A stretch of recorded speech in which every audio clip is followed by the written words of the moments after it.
Como tercera y última parte, vamos a hacer una breve síntesis de lo que corresponde a las características globales de los trastornos de la inmunidad. Entonces, que correspondería al otro comportamiento biológico que es de interés que nosotros vayamos comprendiendo.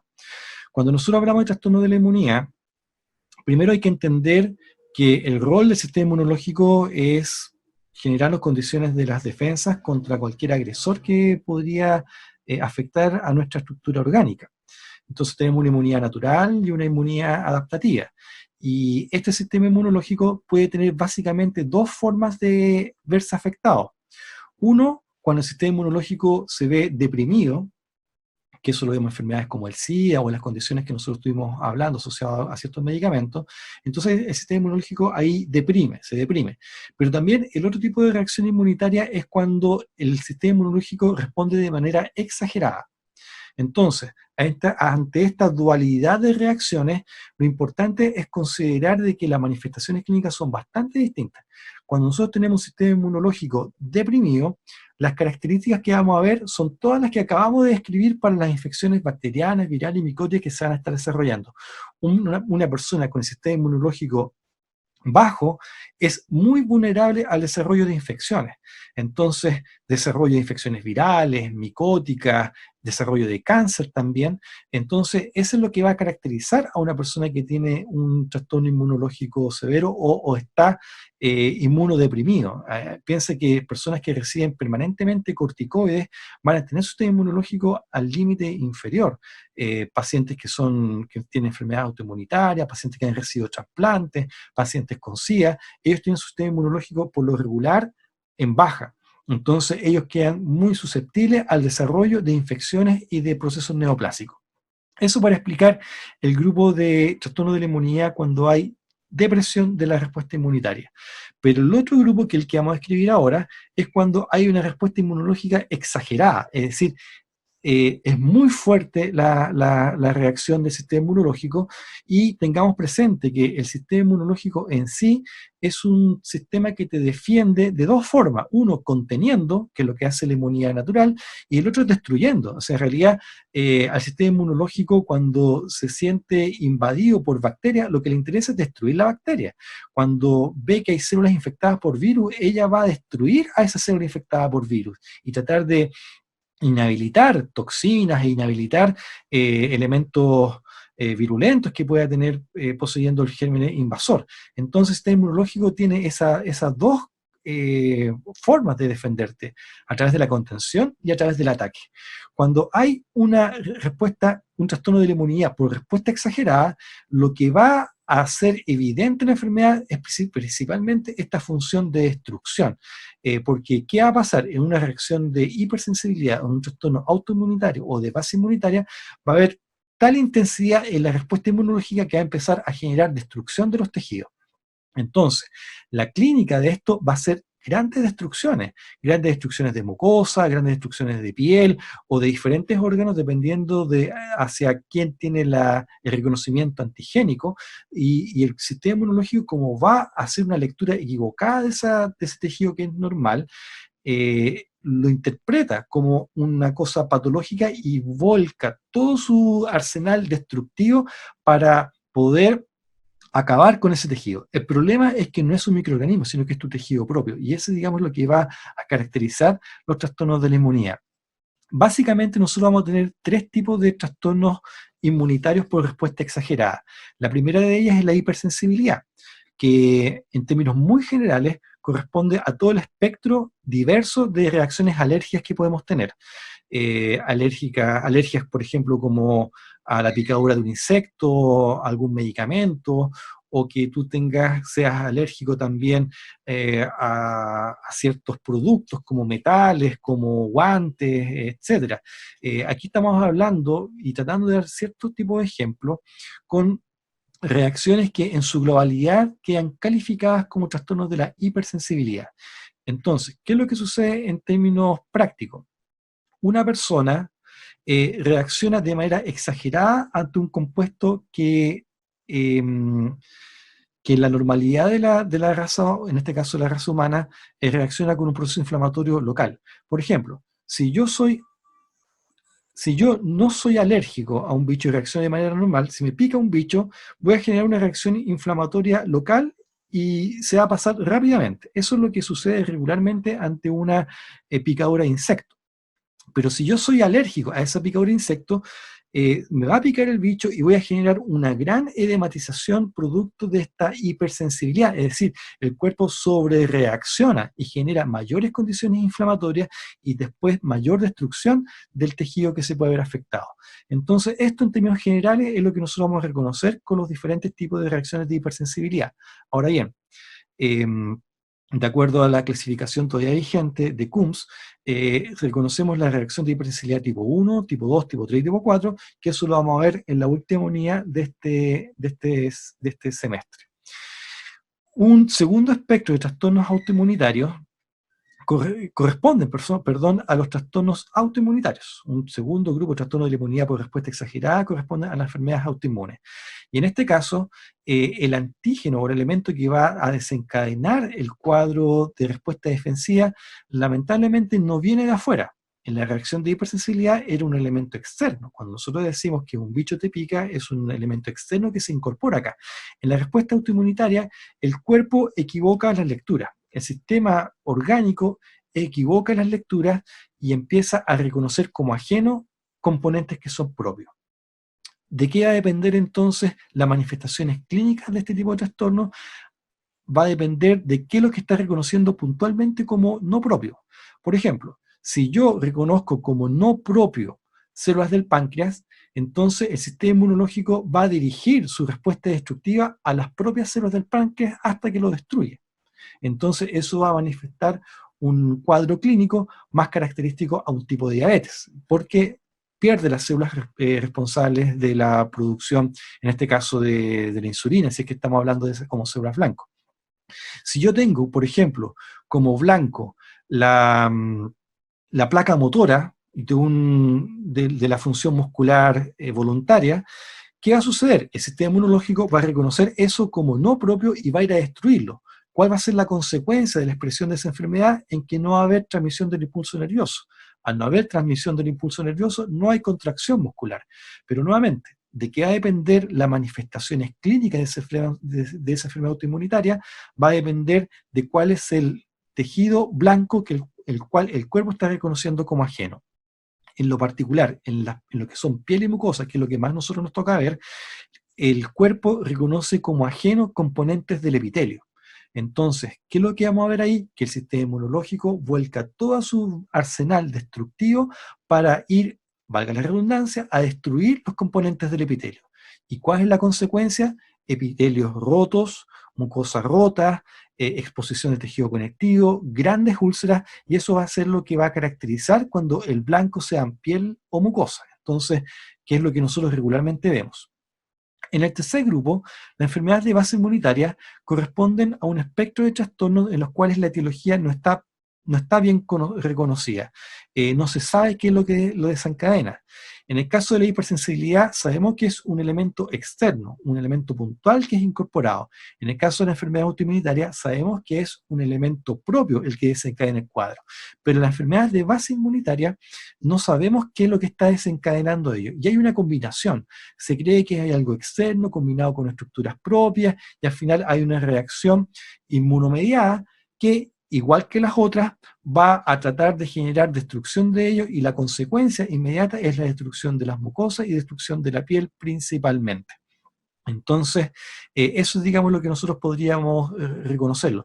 Se parece mucho a la hipersensibilidad, se puede parecer mucho a las reacciones autoinmunitarias, pero dado a que no están identificados los elementos desencadenantes, es decir, hay un vacío en la comprensión de su etiología, entonces se agrupa como un tercer subgrupo que corresponde a las enfermedades de base inmunitaria.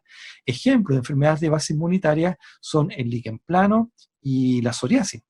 La psoriasis es bastante conocida, más de alguno de ustedes puede que tenga, incluso familiares cercanos, y esa es una enfermedad por trastorno de la inmunidad de una respuesta exagerada, pero que tiene este componente etiológico aún en vacío o con poca comprensión. Por eso queda dentro de la clasificación de trastornos de base inmunitaria. En síntesis, tanto los trastornos de hipersensibilidad como los autoinmunitarios y los de base inmunitaria son trastornos en los cuales la respuesta inmune responde, pero de manera exagerada. Y es tan exagerada que empieza a generar daño a tus propias estructuras, a tu propio cuerpo, a tu propio orgánica. Y por ende, los signos clínicos que vamos a observar va a estar en función del órgano blanco. Como todos son respuestas por exageración del sistema inmunológico, para los tres el tratamiento apunta a lo mismo. ¿Y cuál va a ser ese enfoque terapéutico? En bajar la respuesta inmunológica. ¿Y cómo se baja? Con corticoides principalmente o inmunomoduladores, ¿ya? Eso lo vamos a ir viendo también en la tercera unidad. ¿Cuál es la característica clínica principal o cuáles son los conjuntos de antecedentes clínicos que nosotros vamos a pesquisar? Principalmente los trastornos de tipo inmunitario, por respuesta exagerada, se van a caracterizar principalmente porque son de larga data. Es decir, el paciente acusa sus malestares por varios meses, incluso hasta por varios años. Y eso es algo que al paciente le causa mucho incomodidad, porque si estamos hablando de daño de mucosa, estamos hablando de que la mucosa se rompe. Lo que estamos viendo acá corresponde al intento de una costra, pero que se ha roto producto de una lesión ampolloso ulcerativo. Entonces, los trastornos por inmunidad en mucosa y también en piel se caracterizan principalmente por generar grandes ampollas o bulas. Ampollas o bulas. Y estas ampollas o bulas, como son frágiles y se pueden romper, obviamente se van a romper. Si la persona tiene que comer, tiene que hablar, esas mismas funciones de la rutina van a hacer que estas lesiones ampollosas y úlceras, perdón, ampollas y bulas terminan rompiéndose y van a generar úlceras. Lo que estamos viendo acá es una úlcera que se ha encostrado ya, entonces ahí hay una lesión costrosa, pero si examinamos el interior vamos a darnos cuenta que hay extensas lesiones que tienen esta característica de ser ampollosos y que después se rompen. Aquí tenemos una zona de mayor acercamiento y podemos ver estas lesiones que van a ser verdaderas ampollas y en ocasiones hasta bulas. La diferencia entre ampolla y bula es el tamaño. La ampolla es de tamaño relativamente mediano, 1 centímetro, 2 centímetros, y la bula es una lesión bastante más amplia.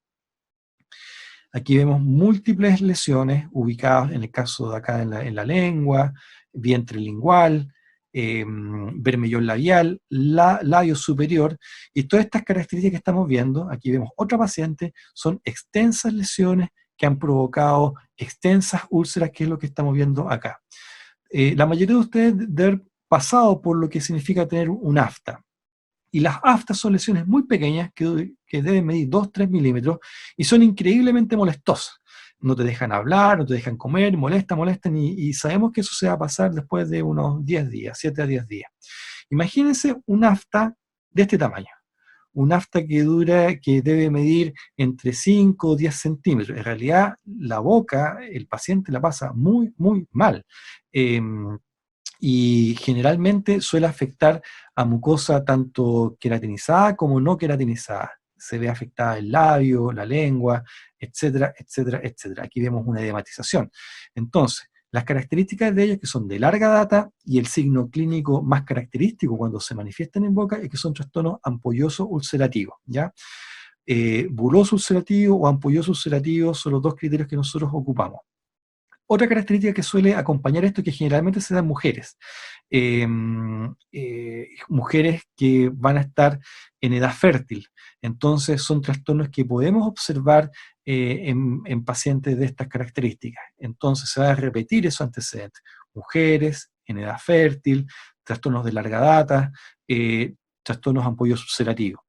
Los dos casos que yo he compartido acá son personas que llevan 6 meses y otra que lleva 5 años con estas lesiones. Y como son personas que con esto no se mueren, entonces viven con esto y la pasan muy mal con ello. Uno de los grandes problemas es que son equivocadamente diagnosticados. Y aquí yo le voy a pedir a la gente que comente en el chat cuáles son los errores diagnósticos que suelen darse. Que la mayoría de las veces lo tratan como herpes, y el diagnóstico que hace el clínico dice, este es herpes. De acuerdo a la historia que yo les he comentado, ¿qué le llama la atención a diferencia de lo que es la infección herpética.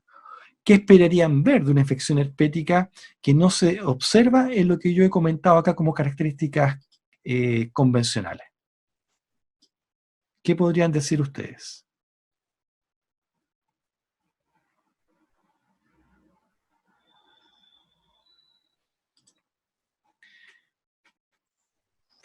Que no es vesícula ulcerativa, correcto, es acertado eso, pero ¿qué más? Pueden decir más cosas todavía. ¿Qué veíamos de la infección por el caso del paciente este que mandaba la foto por WhatsApp?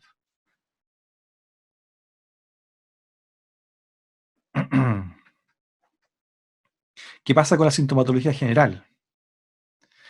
Efectivamente, no hay, en este caso no hemos relatado de fiebre. Por otro lado, la extensión de la infección viral es de escasos pocos días, es decir, de 10, 14 días. No hay ese antecedente de malestar general. En realidad, si nosotros hubiéramos hecho las preguntas correctas, perfectamente podríamos separar de que esto, por lo menos decir, esto no tiene características de un cuadro gripal. Es decir, si esta persona me dice que lleva 6 meses con estas lesiones, ya es raro pensar que puede ser un cuadro viral. Entonces yo no podría darle un tratamiento para el herpes o tratar de hacer un manejo semejante. Entonces, si yo le pregunto, ¿tiene malestar general? No, me duele la boca. ¿Cuánto tiempo llevas con ello? 6 meses, varios años. En realidad, inmediatamente uno empieza a limpiar los antecedentes y a través de una buena entrevista, una buena anamnesis, entonces ya podemos aproximarnos de mejor forma a lo que debería ser entender el comportamiento biológico de este tipo de lesión, ¿ya? Así que muy bien todo lo que opinaron, porque todo lo que dijeron está en lo correcto. Entonces aquí tenemos la comparación. Cuadro viral, un cuadro inmunitario. Acá igual se ve una lesión más grande, pero podría corresponder a la fusión de las pequeñas vesículas. Aquí lo que importa nuevamente, no debemos tratar de apostar todo a un solo signo.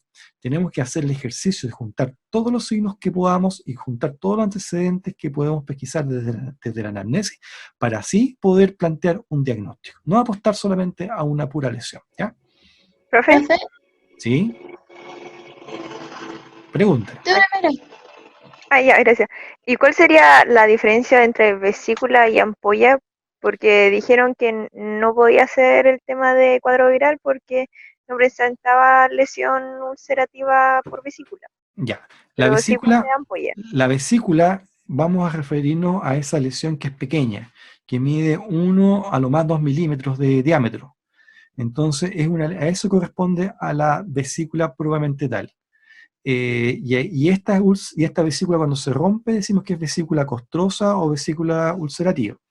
En el caso de la ampolla y de la bula estamos hablando de lesiones bastante más grandes, que pueden ser de 1 centímetro hasta varios centímetros en cuanto a su extensión. Y eso caracteriza más bien los trastornos de la inmunidad. Pero nuevamente, estas vesículas, estas bulas, tenemos que poner el contexto sistémico. Si hay fiebre, si hay malestar, el tiempo de evolución, y todo eso nosotros nos va a orientar para hacer la mejor interpretación. ¿Ya? Bien, y la siguiente pregunta.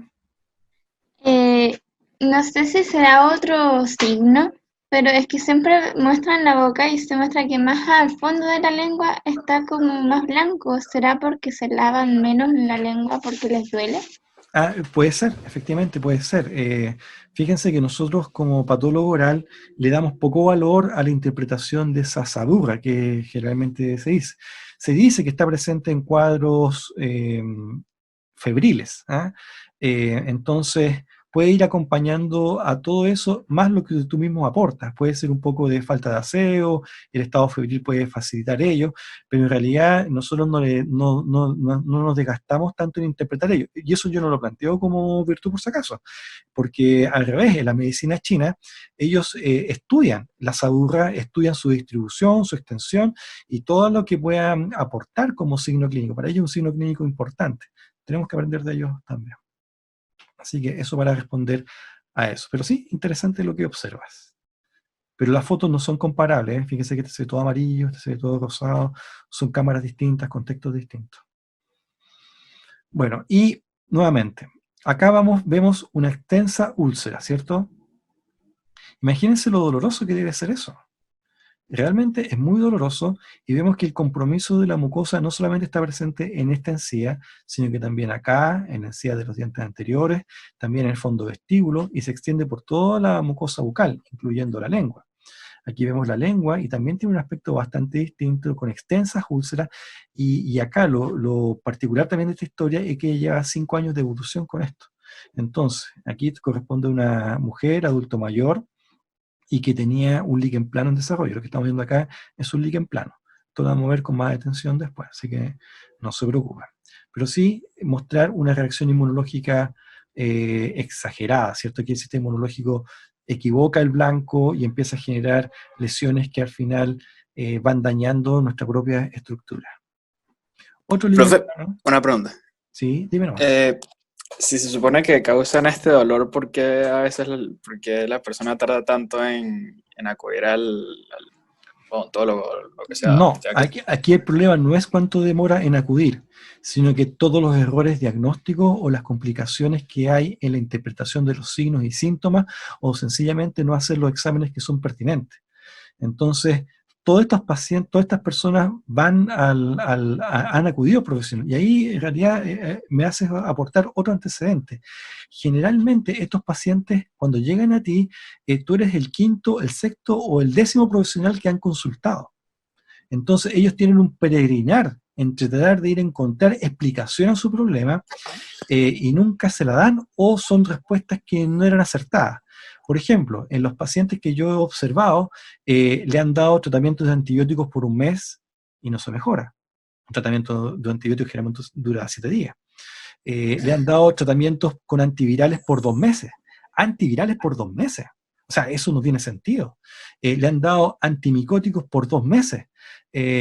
Obviamente, si no es un cuadro bacteriano, si no es un cuadro viral, si no es un cuadro micótico, no esperes que se mejore. Y lo que es peor, no se hace la lectura correcta. Si yo pienso que es un cuadro micótico y doy un tratamiento micótico y no está respondiendo, no se hace la interpretación de decir que a lo mejor es otra cosa. No, lo que dicen, le aumentan la dosis, le extienden el tiempo del medicamento, y eso es realmente lo que uno se retroalimenta de la historia de nuestros pacientes. Entonces, no es que ellos se aguanten, ellos van al profesional. El problema es que no se hace la evaluación correcta, no se pesquisa de manera acertada, y estos pacientes tienen como historia común que hacen un peregrinar bastante largo, yendo de profesional en profesional, tratando de encontrar explicación a su problema. Y eso es algo que también conviene tener presente dentro de la historia, porque eso tú lo vas a observar en la anamnesis, cuando el paciente esté comentando ese tipo de cosas. o sea, es más error del diagnóstico de los profesionales que de la persona de no acudir. Correcto, hay evaluaciones incompletas o no salir de ciertos patrones. En el caso de los médicos, generalmente piensan que en la boca solamente hay herpes o cándida y no consideran más opciones. Son pocos los que realmente reconocen que puede haber manifestaciones bucales de trastornos sistémicos, y eso es un problema deficitario que existe en la medicina en todo el planeta, en realidad, en todo el planeta. Y es parte del problema con el que convivimos y nuestros pacientes conviven también. Por eso, eso es lo que uno regularmente observa. Okay. Gracias, profe. Bien. Bien, pues sigamos avanzando, queda poquito ya, vamos a terminar. Y aquí seguimos viendo lesiones erosivas extensas que dan cuenta del daño tisular, en este caso del mismo líquen plano.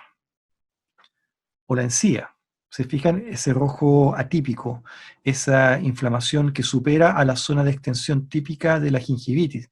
Si uno pensara que es gingivitis, debería estar afectado solamente la mucosa de acá, el borde, pero no extenderse esa necesidad de herida o llegar hasta el fondo vestíbulo. En realidad, eso ya deja de ser característico de una gingivitis. Entonces, eso también hay que tenerlo muy presente para el momento de tener que entender e interpretar los signos que estamos viendo. Entonces, básicamente los trastornos de la inmunidad son lesiones de larga data, afectan principalmente a mujer.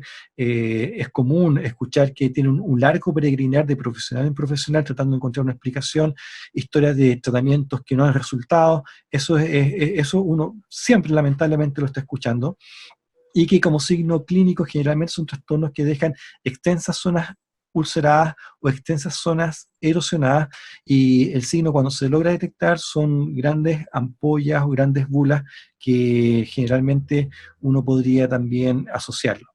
Y lo otro, que siempre estas lesiones afectan a ambos lados de la línea media. En realidad, a diferencia de ciertos cuadros que se dan solamente en un solo lado, no, aquí es toda la boca la que está viéndose afectada. Eso también es característico, ¿ya? Y con esto entonces cerramos esta introducción en la síntesis de los comportamientos biológicos de las lesiones.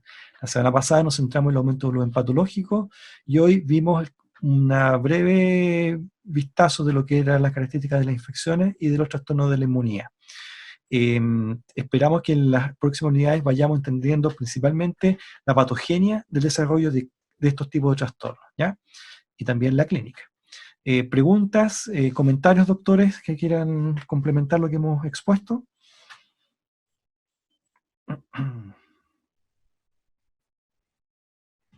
Todo ok, al parecer.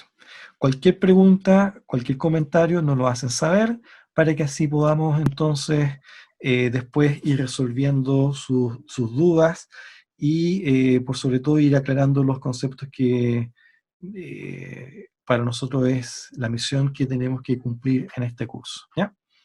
Bien, Profe, Profe, dígame, dale tú, la señorita primero. hoy pregunto mucho, parece. Pues hay Diga. que después me voy a quedar con la duda, porque lo que pasa es que en las primeras diapositivas había puesto infección verdadero o cambio de rol ecológico de MO. Y estuve pensando eso toda la Microorganismos. clase. Ah, ya, de microorganismo, ya. Microorganismos. ¿Ya? Muy bien. No, haga todas las preguntas que necesita nomás, no hay problema. Y ahora el doctor. Joven, No, profe, era yo que tenía otra pregunta, una duda. cuénteme. Que no me quedó bastante claro lo que era la infección micótica. Por La si me infección puede... micótica nosotros ocupamos como ejemplo la infección por cándida. Eso corresponde a una infección que se desarrolla principalmente como una infección oportunista, como lo vamos a ver después, o como disbiosis, que es el término que se ocupa actualmente. Entonces, generalmente estos ocurren por condiciones inmunodebilitantes que son bastante necesarias de tener que pesquisar, porque eso es lo que va a explicar este tipo de cuadros. Como en los mismos ejemplos que dimos, puede ser bastante variada la forma en la cual se pueden manifestar, a diferencia de lo que dijimos de los cuadros virales y a diferencia de lo que dijimos de los trastornos de la inmunidad, donde hay signos con los cuales nosotros podemos vincularnos mucho mejor en la semiología. En el caso puntual de las micosis, pueden ser bastante diversas las formas en las cuales se pueden manifestar. Por ahora, nada más que rescatar el concepto de que la condición de inmunodebilitamiento es fundamental y que su presentación clínica puede ser bastante variada. Yo creo que esas dos cosas deberían ser lo que deberías rescatar para que te quedes tranquilo. Después lo vamos a ir viendo con más detención. Rodrigo, Gracias. Sí, Jorge. sí, no, para el colega, que sí, vamos a hacer una clase de micología, de estructura de hongos. Mico viene de miques, del latín miques, que significa hongo, o levadura. Entonces vamos a hacer una clase de eso y vamos a ir viendo una clasificación de micosis oportunista, ¿cierto? Micosis primaria, micosis superficial, micosis profunda, y ahí, pero en el fondo, micosis significa infecciones por hongos, no importa dónde ni cómo, pero los hongos son los responsables. Eso. La micología es la que estudia las micosis, obviamente. Eso.